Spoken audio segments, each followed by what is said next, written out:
South Dakota's largest county saw 15 overdose deaths in the first half of 2019, but sadly, they happen in rural areas as well. A Chamberlain mother has been hit especially hard in this opioid epidemic. In tonight's Eye on KELOLAND, Angela Kennecke has a mother's story of love and loss. The white souped-up Chevy pickup now sits idle most of the time in Jenny Forrester's driveway. He called it the White Knight. He loved his truck? Yeah, he loved his truck. The truck was her baby's baby. About when he was probably 17, 18 years old, a few of his friends, you know, they all had the competition who could make their truck the coolest, you know. Now Jenny hoists herself up into the driver's seat at least once a week, and she heads across the river to the cemetery to visit her son Alex. On March 25th, 21-year-old Alejandro Alex Woodstra died of a drug overdose.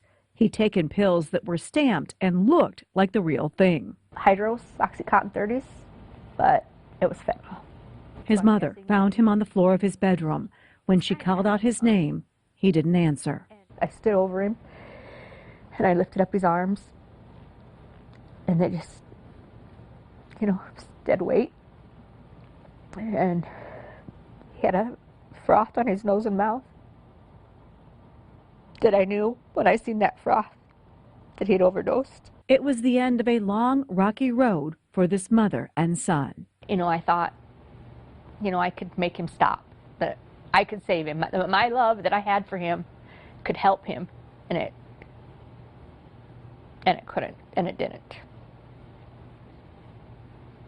You know, I thought me being his mother, I could fix him.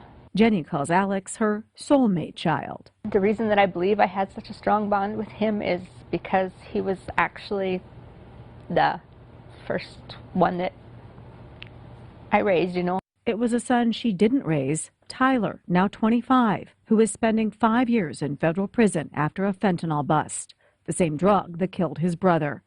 KELOLAND News recently reported on the fentanyl pills mailed to South Dakota.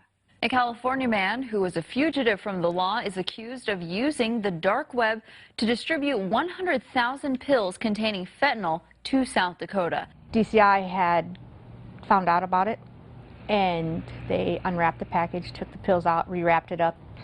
Lo and behold, he went into the post office that day, picked up the package for him, came out, U.S. Marshals and local police had their guns drawn on him. Tyler is serving his time in a federal prison in Minnesota. It's not a good place, but it's a good place for him to be right now, because obviously he wasn't ready to, you know, kick his addiction.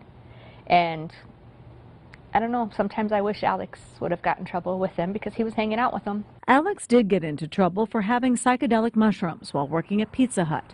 Jenny was his boss. I had to fire him from Pizza Hut because of the charge, because you're not supposed to use drugs.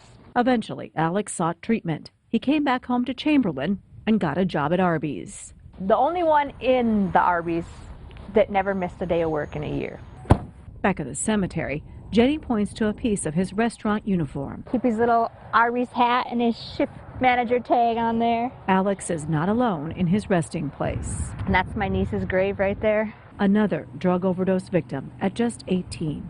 And I just wish more people would not judge and understand that it can happen to anyone. Jenny says she'll keep driving Alex's truck at least once a week, even though she can imagine what Alex will think of that. And I feel like sometimes he's right there telling me, oh, you don't know how to drive, or don't drive my truck like that.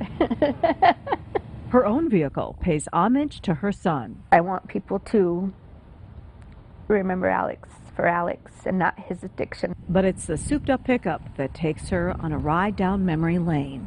It's what I have left of him, I guess. I wouldn't ever think to ever get rid of it.